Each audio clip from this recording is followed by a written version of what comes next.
What's up, Digilogue fam? It's your boy, Drew. Happy Saturday. Hope you guys are staying safe and creative at home. Super excited today. We have a special guest. Before we go into that, we just want to make sure you guys are safe. You guys are being creative. We have all these amazing resources that we've been programming throughout the week, and super excited to program more during this pandemic, but we appreciate all the support. But without further ado, we got special guests today, actually.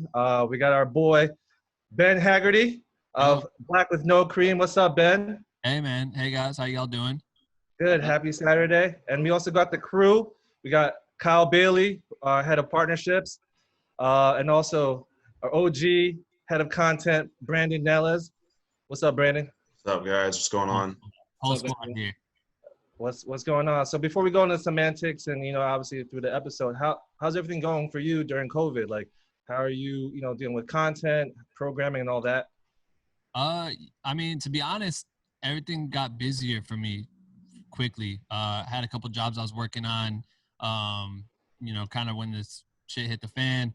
And then as it hit the fan, I finally took advantage of being able, I have so many hard drives. You can't see them. They're like over on a desk over here, but I have all my hard drives from like life.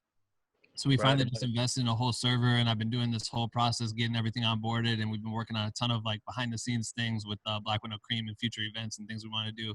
So we've taken a lot of advantage of the time, but we had to shift the whole podcast and figure out how we're going to do remote things like what you guys are doing right now. And we usually do interviews in person, but yeah, man, it's just been kind of wild, but everything's been cool. We've been staying safe and social distancing and whatnot. Yeah, no, that's the most important thing. And I think given that everything's online, content is king. We've seen so many people just creating new content, right? People that you may not expect to start programming content for their own respective brands, whether it's artists, music creatives, just in general. Have you been kind of seeing like a spike on your end in terms of creatives just trying to like differentiate themselves with content? Yeah, it's been cool. So like we have a private community that we have on Facebook, and so everyone in there, the conversations are nuts. It's from people dealing with job loss and no jobs, and there's no way to create. You can't go out and be around people. I mean, everyone in this industry, pretty much every job, unless you're an editor that works by yourself, is you're around a production and a team, So there's been a lot of scares there, but then you see a lot of people taking advantage of it and trying to get super creative. Right. And just think outside the box. We just had someone on the podcast. I don't know when this airs, but they'll come out and he's a member, and he's basically taken it to a level where he was able to create product content for brands where he's not necessarily getting hired by them, but he would just take a product and shoot it creatively in his living room and try new things. And he's gained 30,000 subscribers on his YouTube channel because he shared the process of how he put it together. His name's Austin Paul. But he's a member, and he's been sharing content, and you see people like this that are just thinking outside the box and working within their confinements of their house to stay creative and to practice and learn new things. And that's probably the most exciting thing for people who are stuck at home is it's a time to learn. And it's a common occurrence in the podcast. That's what everyone's saying. It's like, man, I'm learning new things. I'm taking courses. I'm taking advantage of what's out there because we were too busy before, we're learning that now. Yeah, no, absolutely. I mean, especially on the Digilogue team, we're learning a lot, especially because, our bread and butter has always been offline events. And most recently, we started shooting podcasts at a podcast studio, but obviously we had to pivot, given the circumstances. But yeah, we're doing different things, and shout out to the team for that. But talk a little bit about your community. I know, just for our audience, our Digilogue community, talk about Black with No Cream, like what you guys are known for, and how we can continue to support. Yeah, so Black with No Cream, it's like two things. It's a private community. We have like this community that we put on Facebook 3 years ago. I started this with creators from all over the world that just join through however they find out from this or from other people that are sharing it or the podcast or whatever. They're joining, and they're inspiring each other. They're sharing motivational content, tips, and advice, and sometimes they're sharing work that they're working on that's not even finished. Or how should I make this transition better? And it's things like that that's happening in the community, which is really cool. And they're also getting jobs from it, which is nuts. And then we have the podcast where I sit down and interview this top tier creatives that are just crushing ass in the industry. People that were my friends. That's how I started. I just talked to my homies that were in the industry, and then it's grown to people that are being suggested this podcast that I don't even know, that are just insanely talented, from music producers to top tier cinematographers, directors, DPs. We kind of hit the entire infrastructure of creativity in our conversations. Right. And so, yeah, it's been those two things kind of working hand in hand together. And I use the podcast as a way to, kick back new information and squeeze tips and ideas out of these people who have done the thing. You know what I mean? It's taken me years and years and years to get to where I am today. And so if I can help create shortcuts for people, and not just with my information I've learned, but with my other friends who have had an entirely different experience from me, that's been my goal. So that's Black Window Cream in a nutshell, I guess. Dope. No, and shout out to Kyle from the team for really connecting us. His background, he grew up in the Midwest. So Kyle, maybe talk about your, relationship and how, you guys, each other, and then we can kind of dive into, Ben's background. For those who don't know, you're from Iowa. So Kyle, kind of tap into that. Yeah, we got that Midwest connection. I'm from Canton, Ohio, Pro Football Hall of Fame. Just about 10 minutes left there. There we go. Yeah, I think I came across Ben's stuff. I've been friends with a mutual artist that we're, close with named Cal Scrooby. Saw a lot of stuff that Ben was doing. I thought it was really cool in terms of how he was building a community around different creatives and stuff like that. So started watching a lot of his stuff, and, definitely was inspired by the work that you're doing.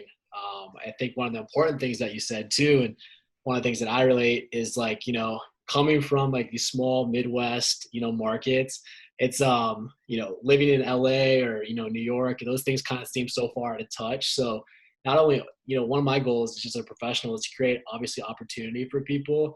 And then two, like you said, kind of use my experience to create shortcuts for others too. So that's one of the things that I'm passionate about in terms of just working with the Digilogue and, our community and stuff. So just really excited to kind of learn more and share obviously Black Window Cream with, our Digilogue community too.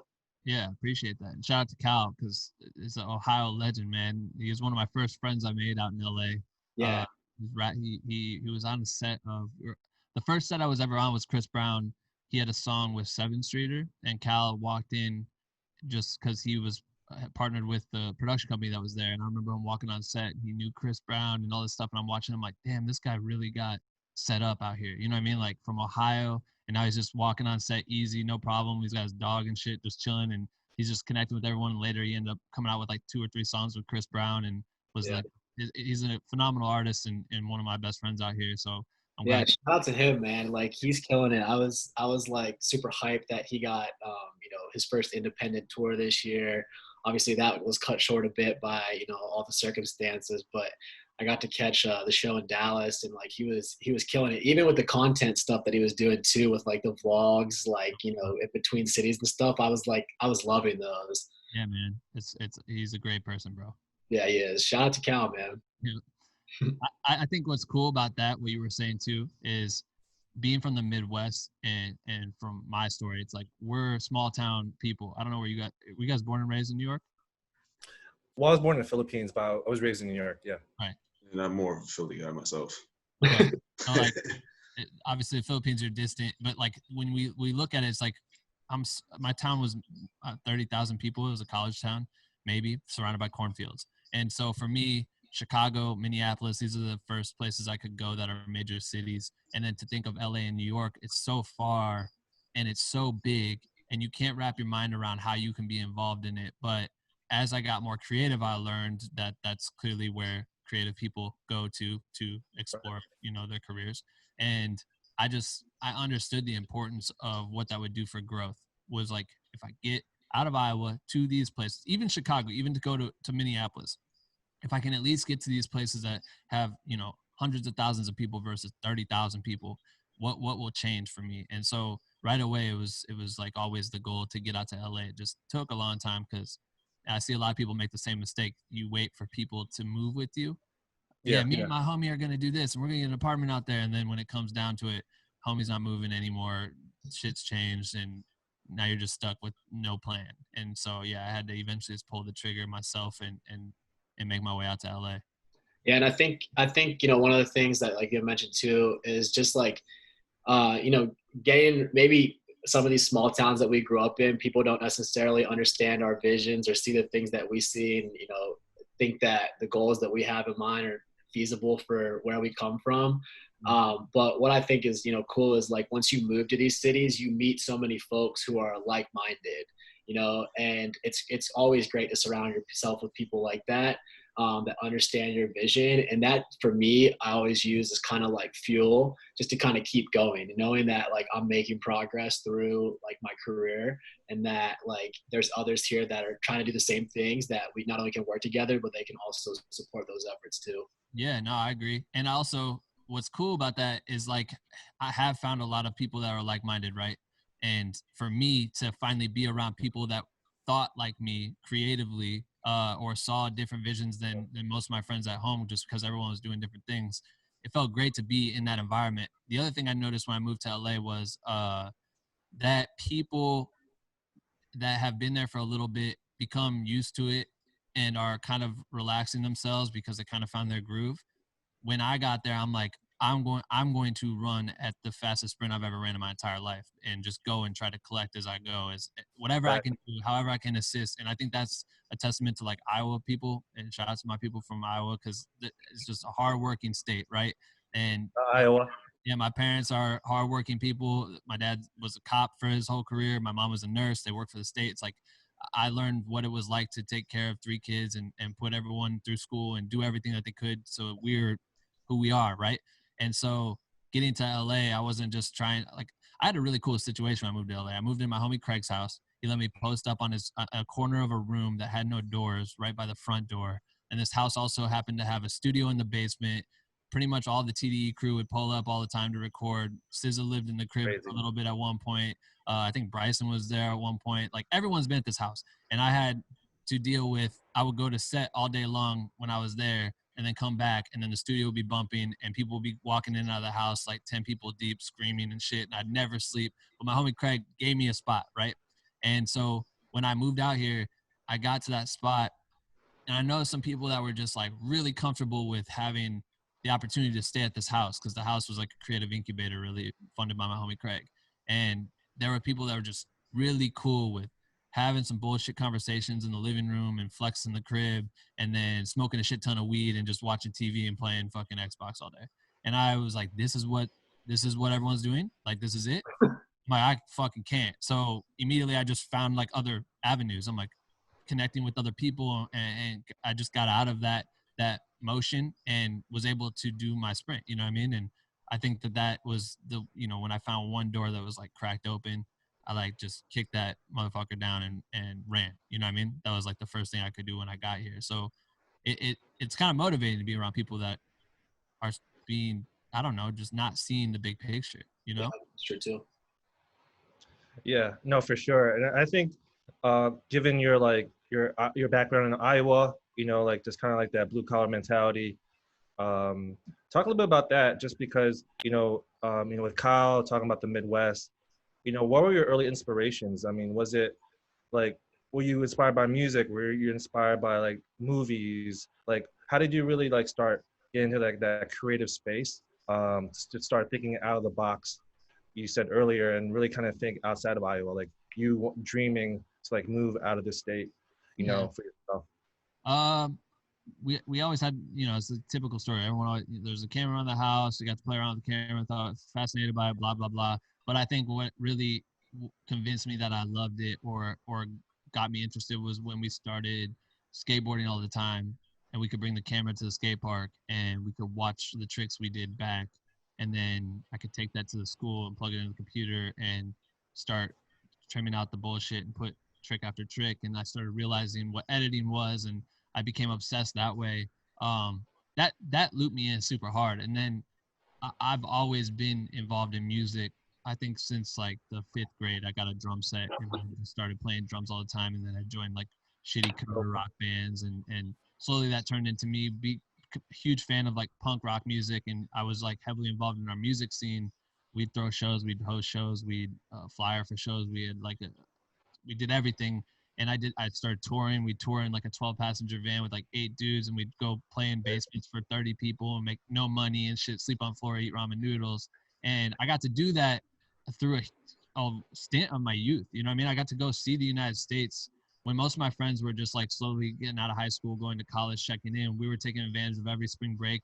Everyone went to Cabo. We were going to fucking North Dakota and it's -30 and we had to sleep in the van that night, you know? And we got to build some real relationships and really build some real memories and experience some real shit.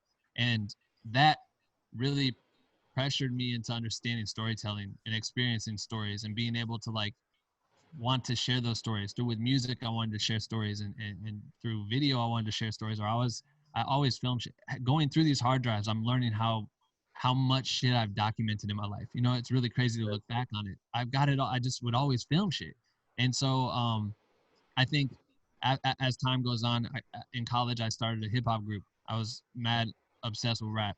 So we started making our group. We play shows. We started opening up for artists. This is how like, it was funny when we talked about Cal earlier, because Cal would, we would play, when we met each other, we started realizing that we would open up for artists that were on the same tour that did their Midwest run. So he would open up for Chance the Rapper. I would open up for Chance the Rapper. Waka Flocka pulls up. We're both playing those shows. We'd open for everybody. J. Cole, Crit, all these people would come through. We were like the supporting artists, and we'd start bopping around the city and going out to other cities. And that was what I wanted to do. Like that, we cared about so much. We wanted to just figure it out. And I always knew we had to move to LA, and kept pushing us to do it. And I started building relationships with my homie that ended up working at EA, and we're making music. He's throwing us a bone and saying like, yo, you know, I think the first time I let myself down was he said, yo, I can have your song be the record that plays during the new Madden trailer for the new game. And we're like, oh, crazy. Fuck. Yeah, the first trailer is, you know, guaranteed 5 million views, whatever, gonna debut it on ESPN, all this shit. We like went ham on this song. We created a song for it, like killed it. It's called Hold the Line. You could try to find this shit on YouTube. Schooled Hold the Line. That's the name of the song. It's bang. We'll find the link. Yeah, but we made this shit, and when we put it out, we're telling everyone in our town, yo, we're gonna be on, it's gonna be crazy. This is about to be it. We're fucking gonna get a record deal. We're gonna tour, all this shit. And then the day it's supposed to drop, it didn't drop. And then the video drops, and we see it was like a random country song that was like some fucking music bed, you know what I mean, like a music licensing song. And we're like, what? We called my boy, and he's like, man, my boss came in last minute and just wanted to swap the record real quick with this like song, and it's just over with.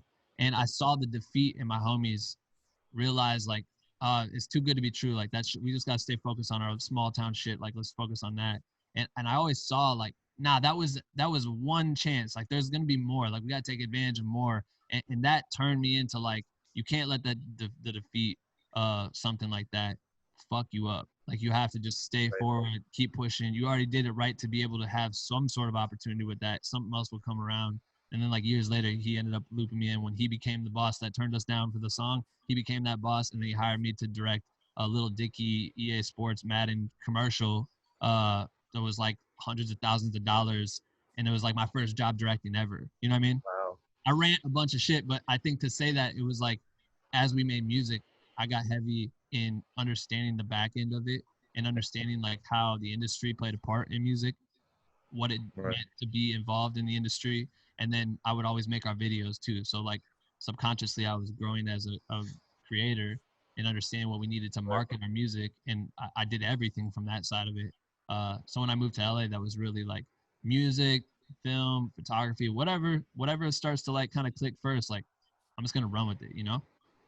No, I think it's super important that you noted that, because as creatives, and even myself, you know, starting into music, I think we're so passionate and we're dreamers, right? We're thinking about things, you know, our passion is fueling, you know, like everything from creating and trying to like go to the next step. But to your point, just understanding the business of the game, those hard lessons initially really bring your visions, not say like down, but it humbles you. It really gives you like perspective.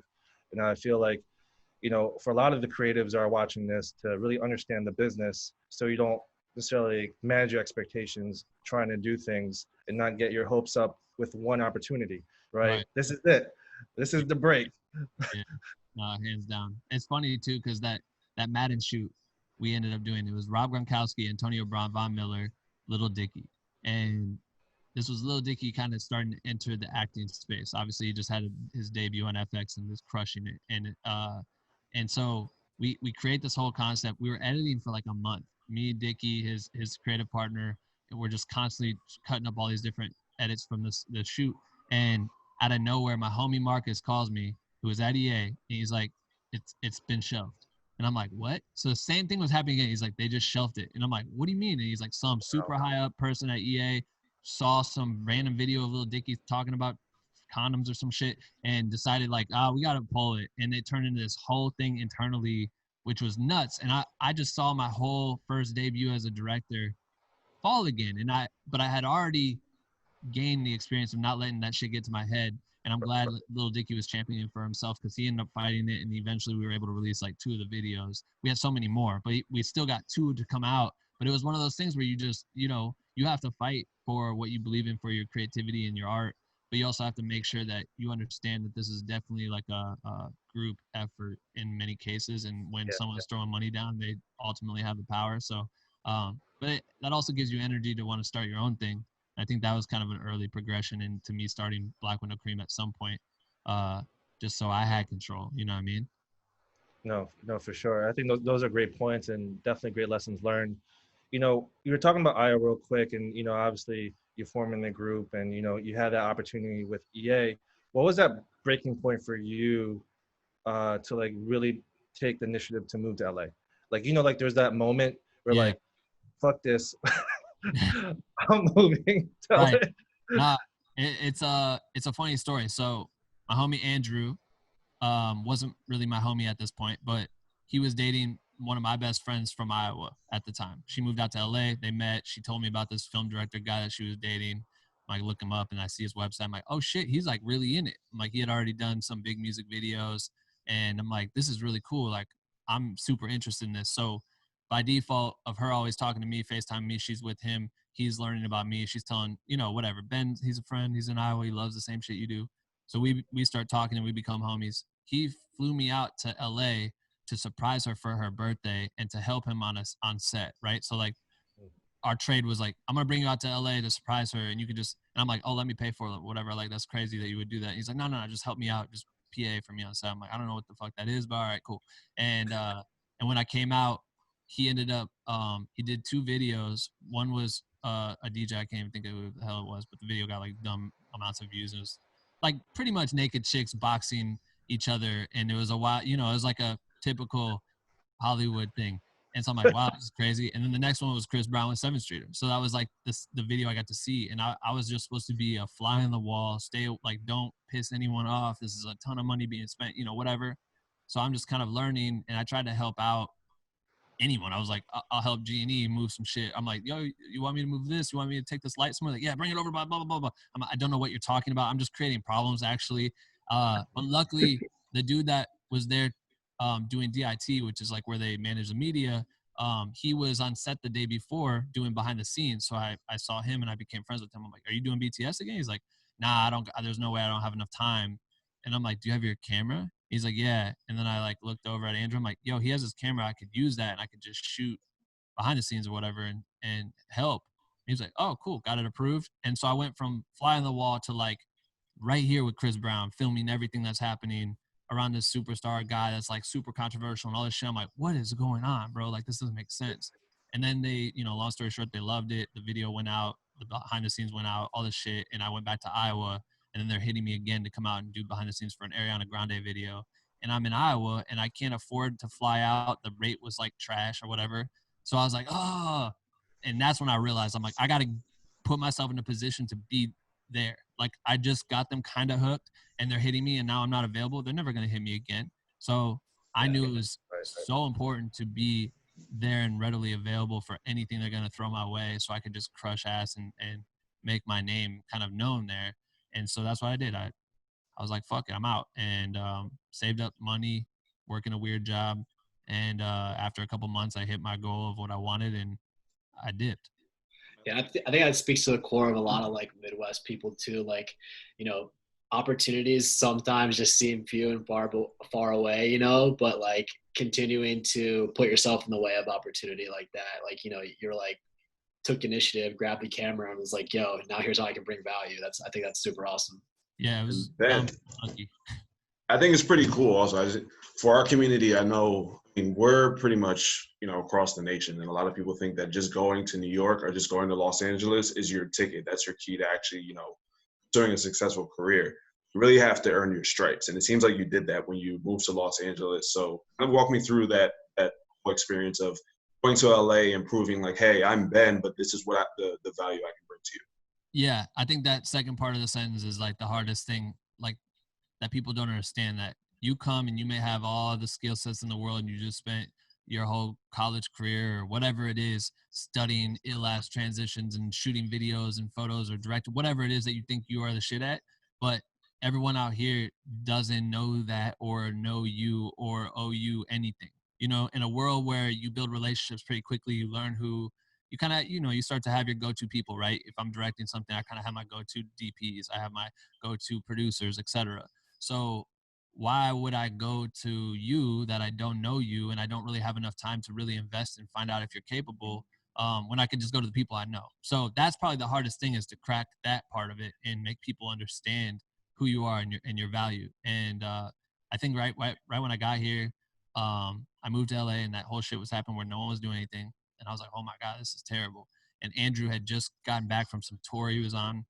He's like, hey, you want to come with me to the office and I'll show you like the first 2 minutes of this Chris Brown documentary I'm starting to work on. I'm directing it and he's also editing it. I'm like, yes, I want it. What? Like, that's crazy. So we went to the office and he brought me in, showed me it. And I think I just started opening my mouth with like ideas for what could be done. I'm like, holy shit. Cause he had shot some interviews, shot some, like a couple shows, and that was kind of the basis. And so there's so much work left to be done. And I just started pitching ideas and offering. I don't know what the hell I said, but it made him invite me back the next day, and then the day after that, and the day after that, and the day after that. And I never talked about compensation. That was what the budget was for that I created back in Iowa. I came out here. I'm like, I need to have money to Uber places. I don't have a car. I don't know how much food costs. I don't know anything. Luckily, I have a place to crash for free. So as long as I can be where he's at, I just need to elevate him there. You know what I mean? If I can make him and his directing debut on this documentary be the illest thing possible, whatever I got to do, that's what I'm going to do. And, I think it took us like 2 years to make that film technically. And I ended up going from just being some random dude to, I think I was like an assistant editor at first, but by the end, when it came out, I'm a co-editor on the film. It was me and Andrew cut the whole thing together. And that was like the craziest stint of, putting in work, being available. And in the same time we were doing the documentary, Chris put out the Royalty album series, which was like 8 records. It got a nomination for a VMA. And we shot all that shit. Me, Chris, Andrew, we edited all of it. We're editing music videos while we're trying to finish the doc, while we're trying to have investors come talk to the doc, and we're screening and doing this shit for UTA and all these things, like constant. It'd be 18, 19-hour days. And I'm going home to the crib and J-Rock's downstairs working on a record. And so I'm just hearing sub in my, going through my air mattress. I got 3 holes in the air mattress. Like, it didn't make sense, but that was what I was willing to do to try to kickstart people understanding my name. You know what I mean? And slowly Andrew trusted and knew my name. And then when we're around people, he's telling people this is Ben and this is what Ben can do. And it could be from flying a drone. It could be from editing something dope. It could be whatever the fuck it was, that was like the best asset I could have. So I just tried to increase the amount of people who could relay that message to other people, if that makes sense. And that's actually key. I mean, a lot of people, it's a cool thing to be able to actually be a co-editor for a Chris Brown documentary. And I think a lot of people would see that and be like, wow, man, you made it. But tell us about, like, on the back end, your feelings. And, obviously you just started, you're getting your foot in the door, you're working with some really big names, but how are you able to elevate and get to the next step or keep it consistent with your opportunity? Yeah. Well, it's funny because like on the back end of that film, I didn't make shit money wise. And the film debuted. I think we did 500 or 600 theaters around the world, like all across the U.S., Mexico, Europe, all this shit crazy. They did it for one night only. They brought it into a theater, and then it was so crazy that they did it 2 weekends in a row. And then it debuted on Netflix, and it's like it was a huge success. And he's a most controversial artist, you know what I mean? He had a fucking crazy childhood. This dude's nuts. And now we get to tell this story and have it go across the world. I bump into people all the time that have seen that film, and it's just so funny, like, to be like, damn, you don't understand how many hours I spent on that shit. But regardless, me knowing and not really caring about getting paid. It was just more so about being a part of that and what that would do for me. Like you said, saying I could co-edit this project. When everyone could tell someone that I'm the co-editor, like I'm going back to the house, Craig's house, it's a famous house, right? I go back to the house I live at, and all these people are over there. Now everyone's starting to shout out, this is Ben. Ben's the co-editor of Chris Brown's documentary. Before it was just like, this is Ben. Ben's dope. But there was never anything behind it that really added to it besides we just know that he's cool. But then when you add official credits to the list of you being cool, that shit goes a long way. So now people start to hear that and they see it. We ended up doing Mary J. Blige's documentary right after Chris's documentary. So I'm going into that. Now I'm shooting that. I'm editing that. And then from there, I'd start directing the EA stuff. So everything starts piggybacking off each other. Like they see like Ben did music videos for Chris. Ben did this for whoever. It starts kind of working with each other, and it builds this ecosystem where they start kind of being able to just trust that you know what you're doing and they'll put you on.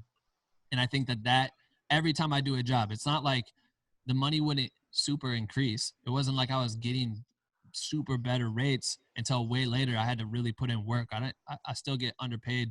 I was getting underpaid at that time for a lot of the work I was doing. You know what I mean? I didn't know what what my value was. I just knew I wanted it. And I think that's a problem for a lot of creators because we all are like that. And you do have to pay your dues for a certain amount of time. And at a certain point, you have to realize your value. You can't just keep staying here. Otherwise, you're gonna burn out and you're gonna be bummed and you're gonna hate yourself. And there's too many like creative depression things that come with that shit. So you have to start standing up for your value. And I was able to do that as soon as I started doing the EA job. I started realizing my value. Oh shit, this company just paid me this much money. I just spent fucking 2 years of my life plus this documentary and this thing to make that money. Like that doesn't make any sense, you know? So then it starts shifting and but also it's just, you use those jobs to help get new clients, and my clients kept getting cooler. They're just not even cooler. It's not like one's better than the other. It's just another name that is well recognized, that if I go work with this artist, this company likes to work with me because they get to tell people I worked with this artist, you know? It's a weird ecosystem. Right. Now, we had a great conversation yesterday when we were talking. You were talking about how I think it's important for a lot of creatives to start to get insecure about like what's going on in their ecosystem as well as like with their friend group. But while you're in Los Angeles and you're doing all of this and you're obviously pursuing your passion, but you have some friends who are back home who are now getting a job and they're now working, you know, in the real life. How were you able to deal with that? And how did that sit with you at first? Yeah. Yeah, I guess I don't know. I'm trying to think of the best way to explain it. Like, coming out to LA, I'm finally making my ideal situation happen, right? I'm finally going after it. But by the time I came out here, I was like 25. I had already graduated college. I'm still trying to make music. We moved into my parents' basement so we could build a studio on the other side of their house where it wouldn't bother them at night if we were making music. And it was an opportunity for me to work less so I could be more available for my friends that had jobs. So when they could be off work, we could make songs now. All right. So I had that going against me, while at the same time, those people that I went to college with are going on and getting a normal job. They're starting to get salaries. I'm making no money. I would shoot random jobs to pay my visa bill like every month. I'm like, oh, fuck, I owe $400. All right, what can I do? I'm going to shoot this workout video or something for somebody. And then once I made that money, I just went back to making music. It wasn't like I need to keep making more money.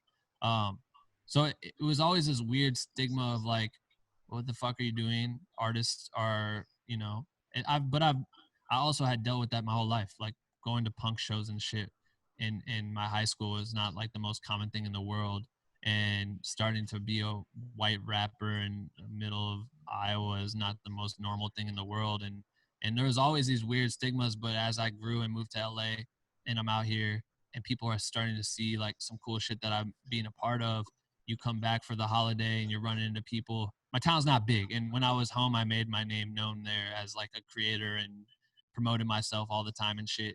So when I go back, people run into me like, "Oh, yo, that's crazy! You just did this Chris Brown thing, man. You're probably killing it. That's so awesome." When low key they made probably like $50K that year from their job, and I probably made like I don't even know, $8,000. You know what I mean? Like living on an air mattress with bubble gum as the patch for the holes, waking up on the floor because it just let out all the air all night, like. But they are like, you did it finally, all this shit. So it was really hard dealing with that because you're like, I know what it's going to turn into. They just think that something happened or that I'm a millionaire or whatever, for some fucking reason. I used to think that shit too, though. When I'm in Iowa, I think I see my, you know, I remember there was an Eminem video, and I can't remember which song it was. He drops out of the building. He's like falling out of the building the whole time, just like free falling off this building. I remember watching him, be like, for sure he didn't fall off a building, so somehow they made that shit look like that. And that's crazy. And that's called a VFX artist and a fucking high-end production. And so when I moved to LA, I'm thinking that those are the people that live in the Hollywood Hills, you know? Yeah. That's not fucking true. Like my homie who is so talented at VFX worked with me in the VFX department of the first production company I was at, got completely underpaid. I think they paid him like just as an assistant editor, not even a VFX artist. And so when I watched him do what he did, and then I remember we'd work like an insane amount of hours and we'd clock out, and he would stay there even though he was so miserable and tired of working on projects, and he would stay there because he wanted to watch the Cubs play in the World Series, and his apartment didn't have AC. So he had to stay at work longer to just be able to watch a fucking baseball game because he didn't have AC.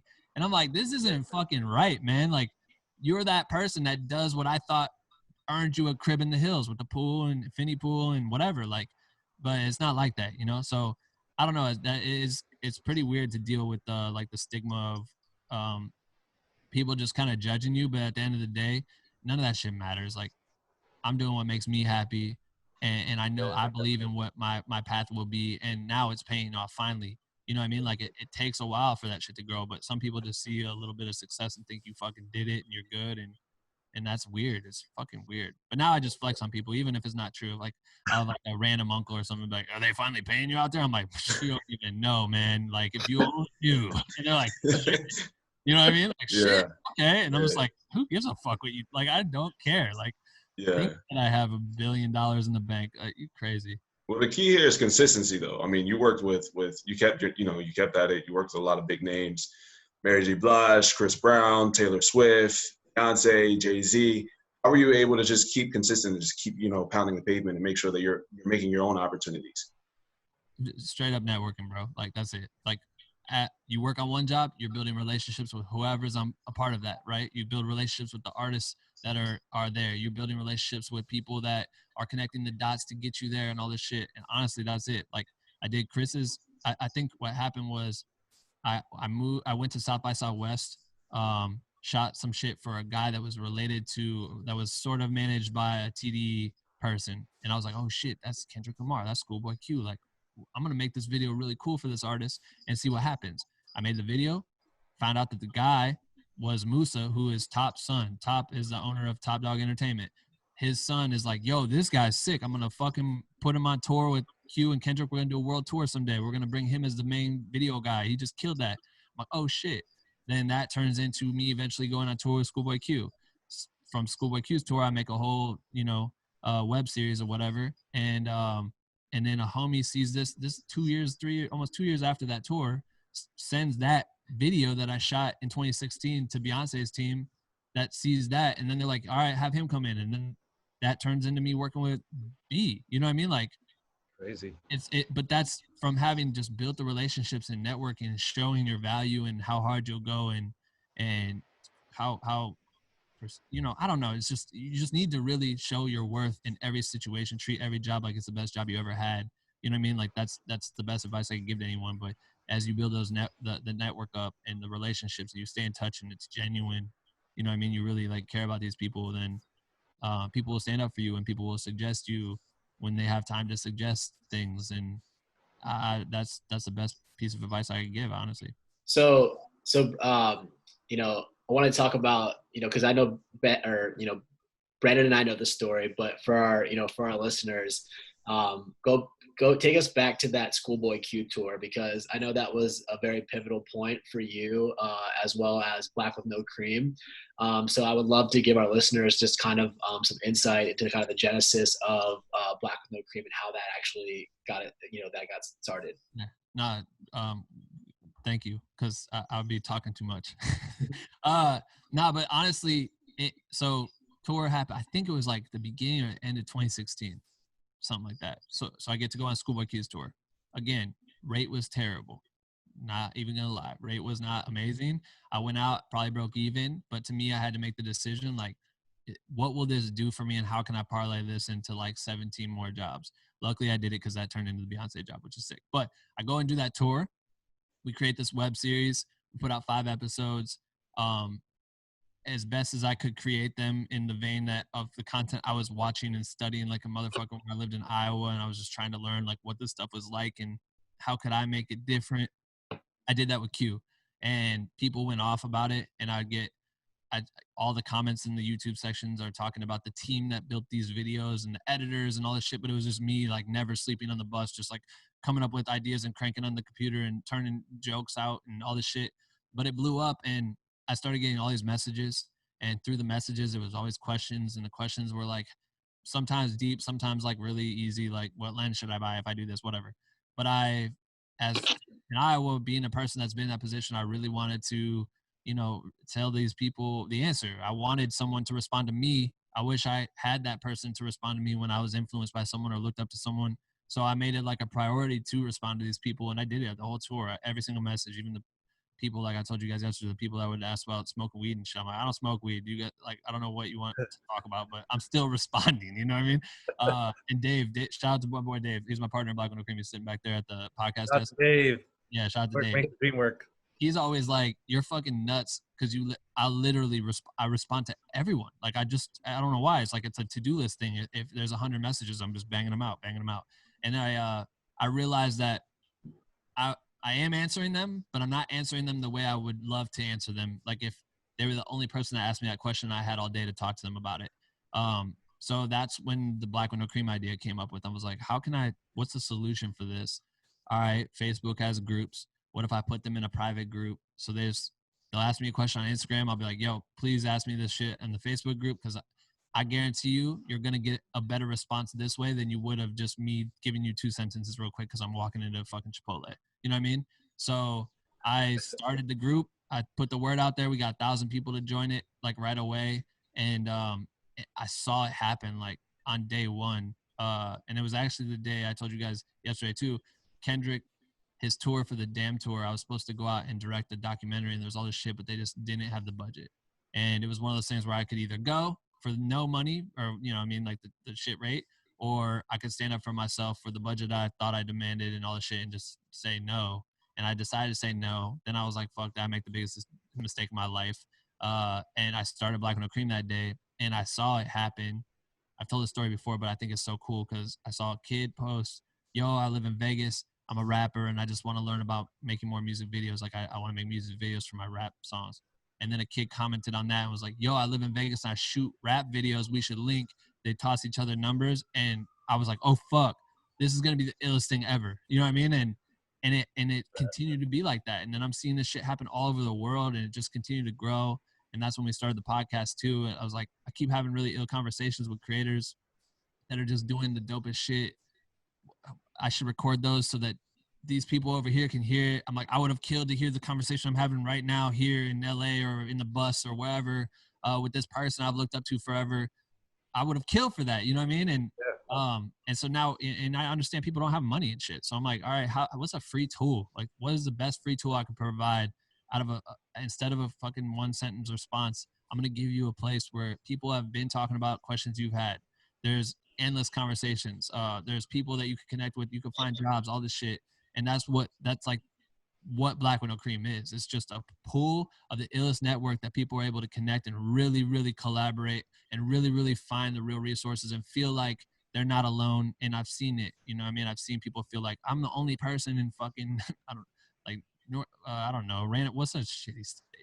I'm the only person out here in Reno that I know that does video. And they're able to connect with people that live in Europe that are like, you're not alone. Like, you're not the only person. Like, we're all right here. Like, let's talk. What do you want to talk about? What would you talk about if you were with someone in Reno that you could collaborate with? Like, let's think, And that's the illest shit to me, man, is this community, this podcast. The podcast just keeps getting more dialed. We finally got an office that we can make shit in. Thank you. It's been a long process, but yeah, man. So that's long story short. No, short, but I think that's one of the things that when Kyle was talking about you and the community is what really inspired us to like really start that conversation with you, because on the music side of things, that's one of the inspirations for us as well. back in 2016, and I've been working in the industry for almost 6 years. I started in 2016. I pivoted from finance to like music, and that's a story in itself. Right. But understanding how I was kind of like the outsider, just because the music space was so exclusive in a sense, because it was like the labels, people that worked in those spaces. But there was this growing community of artists, particularly because of like platforms like SoundCloud, where it just allowed people just to upload music. Even before then, like, LimeWire and all that, MySpace, but just they're trying to look for resources, and also like genuine connections, because a lot of the industry events I'm sure you've been to in LA, right? They're just very industry, and that's just the facts, right? They have an event, everyone's in their corner. Yep. No one wants to talk to each other in their bag, And then for us, we wanted to create a safe space where artists and creatives who are generally introverted, to be able to open up and talk about things that they're passionate about and kind of geek out about, whether it's their favorite production software or just like things that are just nuances of music that they can geek out about and without being judged, right? So that was really inspirational for Digilogue too. And I love what you guys are doing with Black with No Cream, and to have those conversations, because that's so important to like. Yeah, man, it's a parallel on both sides, like, and that's one thing. It's like, I said it from the jump. I'm like, yo, creators of all kinds, please come on in here. You know what I mean? There's a spot for everybody. And I think that's important for people to understand, is that there are so many sub communities. I think communities are just like thriving right now for you to be able to go to a spot that's safe for you. You know what I mean? And there's not just, you shouldn't just join Black with No Cream. Like, there's so many out there. You know what I mean? You should take advantage of all that shit and be super proactive. That's the one thing that blows my mind, is that the Facebook group is literally its own monster. Like, they do their own shit. I don't have to make sure people are talking. I don't do anything. The engagement is actually like the most ludicrous analytics I've ever seen, because there's so much happening. So many people are reading or interacting or commenting or posting every month. And I'm just like, Jesus Christ. Like, you know what I mean? Like, it's just bananas. So to have a spot that's like that, where you can rely on it and just tap in and talk about whatever. Some people talk about stupid shit just to have a conversation, and people are down to have a dumbass conversation. But some people get a lot of value out of whatever they want to talk about, and that's the coolest shit to me, honestly, man. No, that's amazing. It's great to see that grow. I mean, for you, like, as you're kind of navigating now with, with COVID and pandemic, where are you seeing, Black with No Cream in the next couple of years? You've done a lot of great content on the podcast side. Like, where's kind of like the future for Black with No Cream, for, based off your vision? Yeah, of course. Every day we're trying to dial it in. We want to make the experience as good as it possibly can be. We learn every single day. We're trying to provide more opportunities to bring people together, like through conversation, through storytelling, etc., finding jobs, whatever it may be, putting them in a space. I don't know how many times I've heard it where people are like, yo, I'm in Black with No Cream, and I got to link up with blah, blah, blah, who was on the podcast, and they got me to shoot this tour, or they got me to go on set. And I'm like, damn, for real? Like, that's what I'm talking about. That's someone that's listening to someone who's telling a great story. They're figuring out how to make the connection, and they're going and being proactive about trying to insert themselves into that person's lives, and they're getting jobs. Like, they're listening to the teachings of it, and I love that. And so for Black with No Cream, as we grow, really, I always say it's like the illest education space on earth. That's what I always say. And to me, it's about that. And we've been outnumbered as far as like, it's me, Dave, and a couple homies that try to get the podcast out and try to curate all the content and everything. And as we grow, we want to step more into that lane. The thing I hate the most is that there's so many fucking phony ass people that are making garbage like masterclass type shit, like just garbage shit that they don't really know it. They don't know what they're talking about. They just did one thing. They realized that they go to this website, they plug in all the. Let's talk about that real quick, because we're seeing a lot of that in the music space. So yeah, no, for sure. So talk about that. We're seeing that, especially now. Everyone's a thought leader. And everyone knows how to use YouTube ads and make a fucking 5-second thing, like filming it with their phone, like, yo, I'm gonna teach you how to transform all your stems into blah blah blah, and like, this is how I'm gonna do it. Click this process, and then it's like $150 to sign up for this bullshit course, and they really just learn that on YouTube themselves anyway. And it's like, okay, but like, I see it happen, and I see a lot of people enjoy it. Some people enjoy whatever those courses are. And the thing that I struggle with is watching people enjoy getting misinformed. And so I want to find a way through my relationships. What we have is to really grow this out to provide next level versions of what these weak ass things are. I'm not trying. I don't like talking shit, but No, it's the reality of it. It's what yeah, we're dealing with. people are getting bad information, and I do not believe that I know everything. Otherwise, I wouldn't have started Black Window Cream, and I would have just bullshitted my way through this and tried to fucking sell any bunk ass course. But as we grow, I'm like, dog, the cool thing about this shit is I know so many. That's why the people that are on this podcast, the people I know that haven't been on the podcast yet, the highest performers in this lane. And it goes to, you guys may know the illest people in music, and now we collaborate on a full-fledged course with the top tier people in music, or these are my artist friends that I've made, or these are the producers I know that are in the studios with the top artists. Right. Let's go really dive into that versus me trying to make some course about music and I haven't fucking recorded a song in like 5 years. That doesn't make any sense. You know what I mean? Or for me to talk about lighting. I'm not the best person with lighting. Like, that's why I hire a DP. You know what I mean?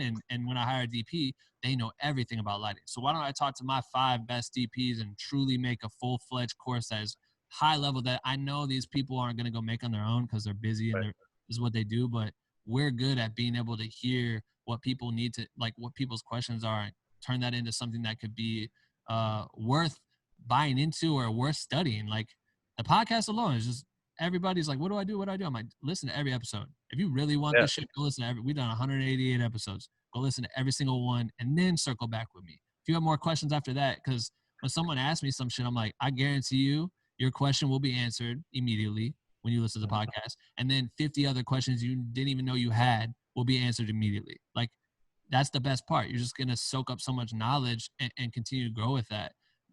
We're going to level that shit up as we move forward in the future. We're going to bring people together. I want to start a thing called BWC University and really start educating people. And that's kind of our move. Obviously, we wanted to do like real events. And it sounds like that's what you guys are doing, right? Yeah. Yep. Which we all got cock blocked by this shit. So when COVID's over with, we want to go back into that and really bring people together and be able to experiment with seeing people meet their favorite artist or their favorite director, their favorite, whatever it may be, and hear them speak on a panel or hear them, like, those environments are so cool when people can come together and really like truly share their shit or be able to connect by, you could be at this big ass event, go to the bathroom, that person who just spoke could be in the bathroom next to you. When you walk out, you're like, I thought I recognized you. Yo, I'm a blah, blah, blah, blah. And that's what they're there for. So that's like a cool opportunity. So I don't know. We're all over the place, but we also, YouTube, man, we love being able to share content on YouTube, and we've just really been hosting the podcast, but we've been shifting and starting to make more content. An example would be, we just did a video about the opportunities for freelance creators to take advantage of the unemployment. Yeah, so it's like, no, we didn't need to make that shit. Like, I could just sign up, got the unemployment, moved on with life, right? But we looked into it, like, okay, this is a cool opportunity for creators who are truly struggling right now to help offset some of the burden of not being able to go out and shoot. How do we do that? Let's make a 5-minute video that kind of walks it through. And on top of it, we're going to interview an accountant, like not a famous fucking photographer or whatever. We're going to talk to a real accountant who knows this shit, who can break it down for us in layman's terms so we can go through and act on this shit. And now we're getting messages from people like, thank you, dude, I didn't even know. Holy shit, this is amazing. Like, I couldn't pay rent this month, you know, like that's what we're here for. So that's Black Window Cream, I guess, man.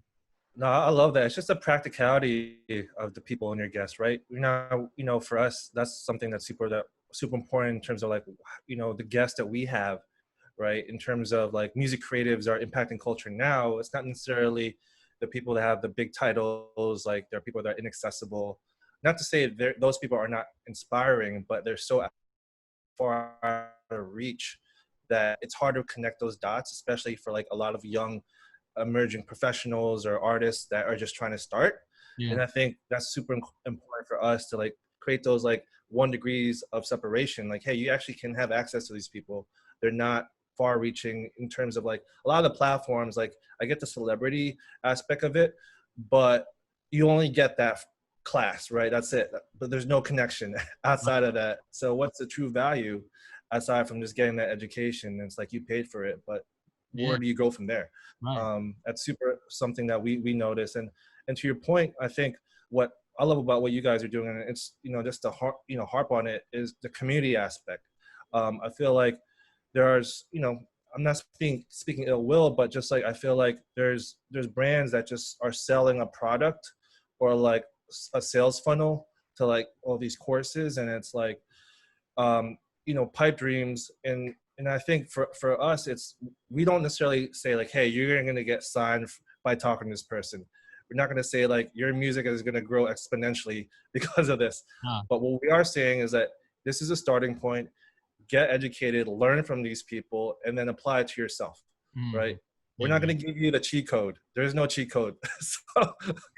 You just gotta listen, really. Like, that's all it comes down to, is just being. Anytime I got in the room with someone I look up to, it's about like gauging the room, understanding how I can kind of make my impact, but also to just be a student and just shut the fuck up and listen to what this person's saying. Because if this person's doing what you want to do, that means they've gone through it, they've experienced it, and what they're saying is valuable, and you need to soak that shit up and just write it down in your notes or whatever and think about it for a couple of days, and then find a way to like reverse engineer how they got to where they are. You know what I mean? And how can you tie that into what you do, and how can you apply that to your life? I mean, I do it in the interviews, man. I'm learning every fucking time I interview someone. I'm blown away by the shit I hear. I'm like, wow, that's crazy. I didn't even think about how you could do that. And you know what I mean? Like, you just don't understand. And that's always my favorite part about it, bro, is like, as I continue to work, because this was a hobby. Like, it was just like a thing I thought might help some people and shit. And then now it's like the main thing I try to do. We just fucking won a Grammy for Beyonce's documentary that I shot and was able to be a part of filming wise. And like, to go do something like that is so rewarding, and to turn around and then have someone respond to you about a conversation you had with another creator that helped change their life is equally as rewarding. So as I continue to push forward in my creative adventure and career and run this parallel, like, there's no greater thing than that. But also, man, I think about this shit, like, if I knew that, Beyonce and Jay-Z's videographer created a space that he's actively in, chiming in on shit that I'm doing or whatever, and I could have a small like opportunity to either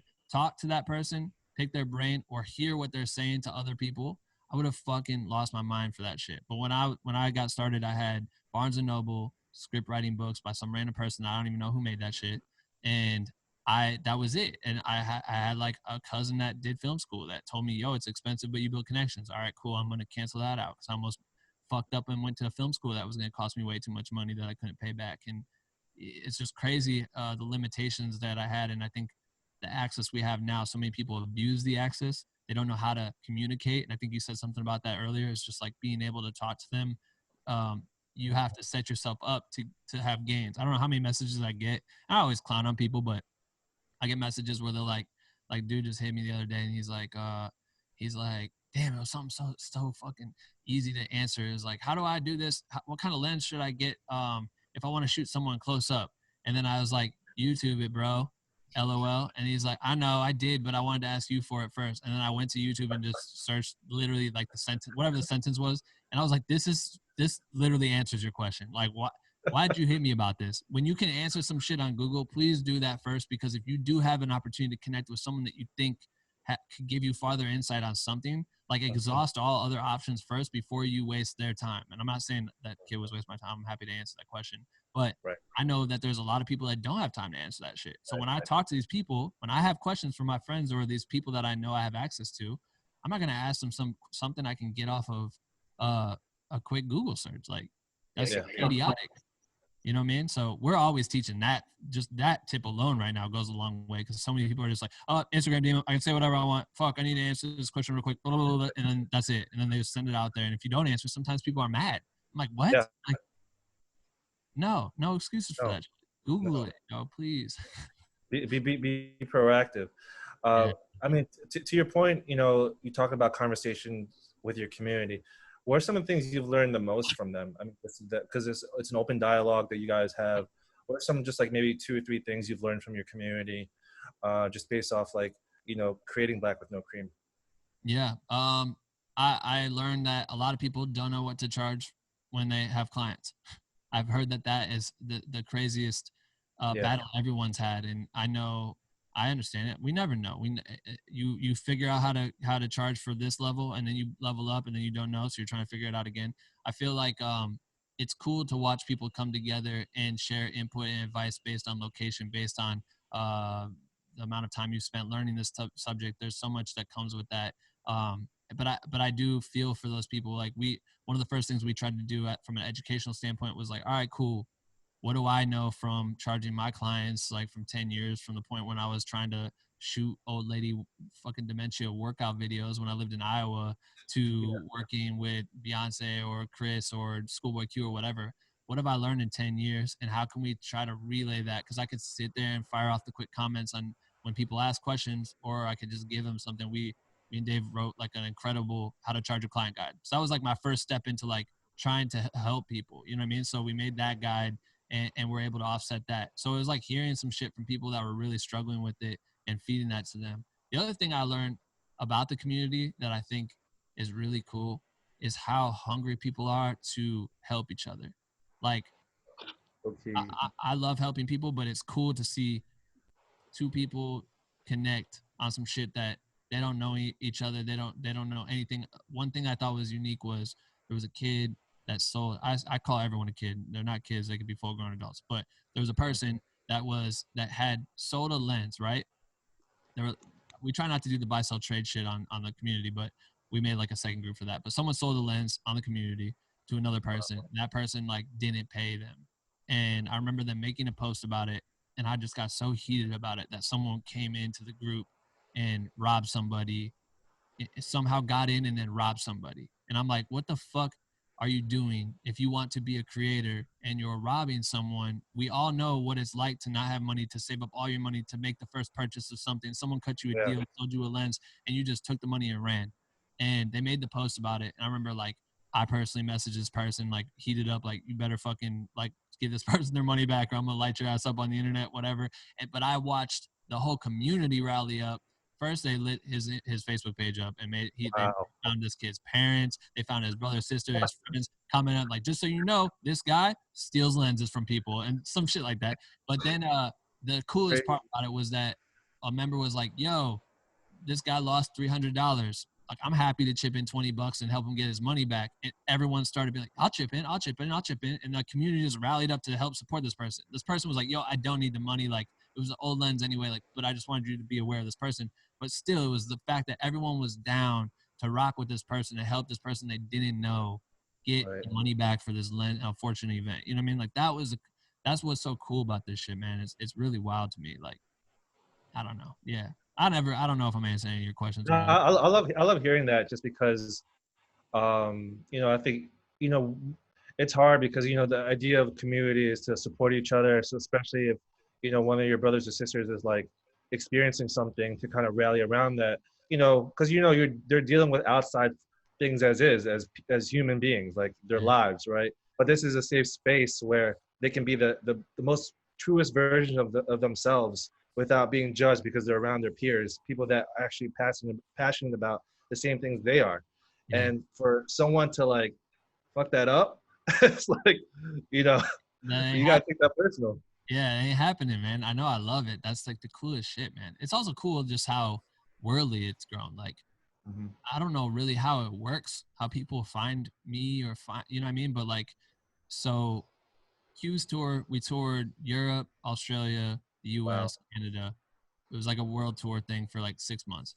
So now I've, of course, got some people in Australia that fucking rock with us or whatever. But then there's people that are just finding random videos on YouTube that live in all these random places that fuck with us. And then when we did Beyonce's tour, B&J's tour, we went everywhere around the world again. And we would be like in Europe. I remember being in Amsterdam second time. And on the first round, I didn't get to explore shit because I was just making that series by myself, editing every second I had. So I didn't see anything. And in Amsterdam, we had like 2 days off. And I remember a Black Widow Cream member shouted us out and was like, yo, we should do a meetup. I'm like, what? For real? You live in it? Like, how, what the fuck? And then it was like, yo, I'm going to get all the other Amsterdam Black Widow Cream members to pull up. I'm like, there's more than one? And then there was like 4 or 5 people that came. One person took a train from like 2 hours, whatever. We met at a coffee shop. I walked in, I'm looking at this shit like, this is crazy that I somehow have this thing that these people that live here on the other side of the planet were able to come and meet each other. They didn't know each other. Like, and I watched it happen. The same thing that happened the first day I started, I watched it happen again. We all talked, we shot the shit, had coffee, whatever. And I watched one person talk about how they do XYZ with video, and this person talked about how they do XYZ with editing, and then they connected, exchanged numbers. They're like, yo, I actually have a couple paid jobs I can give you right now. And I'm like watching this shit happen before my eyes, and I'm just like, this is fire. This is so fire. And then like it kept happening. Like everywhere we go, it just kept like growing, and people wanted to meet up. And like, dude, I was in South Africa and someone wanted to create a meetup there. Like, that doesn't make any sense to me. Like, I'm from Iowa, dog. How did this thing just winged it, like turn into something that everyone around the world could grab onto and find valuable, you know? For sure. No, that's a powerful thing to say, especially globally, to see that just like the true sense of connection and community, and even those small pockets, whether it's like Amsterdam, having that meetup, and even South Africa, the needs are the same regardless of where you are, right? Hands down. So that's amazing how it's kind of scaled global. But man, you dropped so many gems today. We really appreciate you sharing your time on a Saturday. I know you're super busy. You dropped a lot of gems from, like, you talk about your upbringing in Iowa, those shortcomings with EA, but kind of bouncing back to like creating opportunities with like Chris, and like really building your network through that. You crashed at your boy's crib, learned that this wasn't it, and really made a name of yourself so you can get out of that scene, right? Yeah. And then while you were on tour, with Schoolboy Q, creating the, really from that experience to really like start Black with No Cream and like start building that community, to what you're doing now, and just really leading like a whole group of creatives and conversations and helping them, supporting them, especially during this time, is super powerful. So shout out to you, Ben, man. Appreciate your time. But before we wrap up, we always talk about one lesson learned that, we talked about a bunch, but what's one L or lesson learned that you want to kind of share with the audience before we wrap up this episode? Shit. Forgot we talked about doing this. What's an L? As in like a super L, like a big L, like a lesson you learn from a failure? Yeah, it could be a couple, one from your experience. I think, there's so many L's I've taken, you know what I mean? Because you do one thing right, two things wrong, you learn. That's probably the best part about every L you take, is as you make a mistake, or as, I definitely made an L the time we literally had a party at our local like nightlife bar for that EA song release. And then we fucking partied, and then the next day it was supposed to drop, and then no song dropped, and then people are hitting you. That's a super L. We had a great time. We thought we were legends. That happened, and you're like, wow. So, man, I don't know. It's really hard to point it down to it, but I think from any experience where you feel like you made a mistake, the only thing you can do is figure out, why did that happen, and how can you make a shit better every time. So I think every mistake I ever made was when I charged too little, and then I realized I could have charged way more. Am I right? Cool. Well, they got that one. So next time they come around, it's going up a little bit. Or next time I work with a client, I'm going to tell them that the last client that charged me too little, I actually got paid a lot from, and use that as leverage. Like, yeah, I worked with this person for this much money. No, that's not true. And then I can say, that's my value here. You know what I mean? So we always talk about shit like that in that guide. But yeah, man, I don't know. It's a tough question to answer. Shit. I think there's some great points there, to your point, like knowing your worth. I think that's something as creatives where we start to discover, because you put a lot of sweat equity with Chris, right? Doing a lot of work to build experience, to build your reputation. And for a lot of creatives across the board, that's just, we got to pay our dues sometimes. And that's the reality of it. Right. But where's that point? Where do we cross where you actually, I actually need to make money so I can survive, and actually, prolong this career, because if not, I got to go back to where I came from. Right. And that's super important. And then also leveraging, like you said, relationships, and saying like, hey, because I work with so-and-so, this is why my value is XYZ. So understanding there's like, leveraging those experiences that you were able to do, and kind of just like, start building your rate, right? And then building your worth that way is super important, I think, for the audience that's watching. Yeah, man. Yes. Shit. No, You're super good at chill. recaps. You're really good at recaps. But Ben, man, appreciate you, bro. Shout out to the team, Kyle, for making this connection. Brandon, we all appreciate you, dropping a lot of gems today, and we're gonna make sure community guys, for the community to make sure they follow Black with No Cream. We're gonna have your socials. We'll make sure that we connect and make sure that your crowd and our crowd are connected. And real quick, before we let you go, I just wanted to say that I think the most important thing that you touched on, and it's the thing that I really believe in also, is just connecting and staying in contact with your community, whether it's your community or your fan base, no matter what kind of creative you are.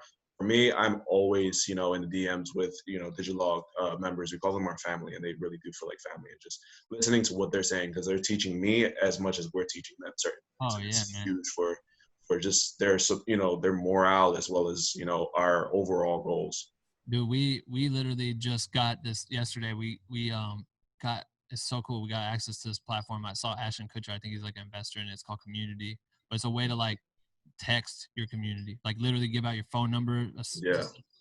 And we just got it, so now we're able to like talk to our members. But there's algorithms that you're always fighting every day with all these platforms we have.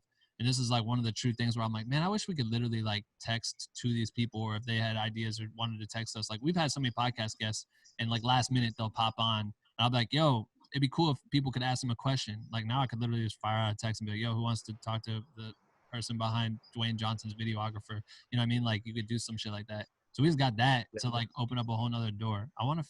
We're still new to it, but I feel like if I tell you guys a number, then maybe your audience could just text us like, we actually got an account for the Digilogue community a few months back, so we also have a number as well too. fun, man. It's so cool. We just started yesterday, like chatting with everyone. I'm like just literally able to text people, and it's so hard when people get lost in your DMs or ask a question and you forget it or whatever. I'm like, this is a cooler way to communicate and just to get the word out. There's so many cool things that we have and opportunities for people to learn that I think this is going to be an essential plug for us to get the word out to people about what's going on that care to learn, Yeah, man, drop the number, and if there's any fans out there that are listening, hit Ben and let them know that you guys came, you heard about here. Do it. That's tight. It's the first time we get to do it. 319-209-9041. And then text me. Send me that, or I'll just text. I'm just going to give you the number to put in the links in the description. But one way or another, you're going to find that number. It's going to be cool.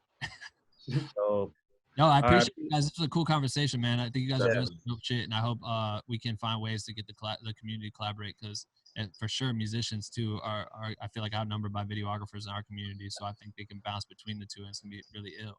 Yeah, I would love to figure that out. And too, like once things kind of calm down a bit and we're able to kind of travel a bit more too, we do programming all across the US. We had an entire tour scheduled through this year, so with stops in LA. So definitely when we're out there on West Coast or you're out our way, let's link for sure. Love it, man. I'm all about it. Cool. Appreciate you, Ben. Thank you, bro. Hey, Ben. Appreciate it.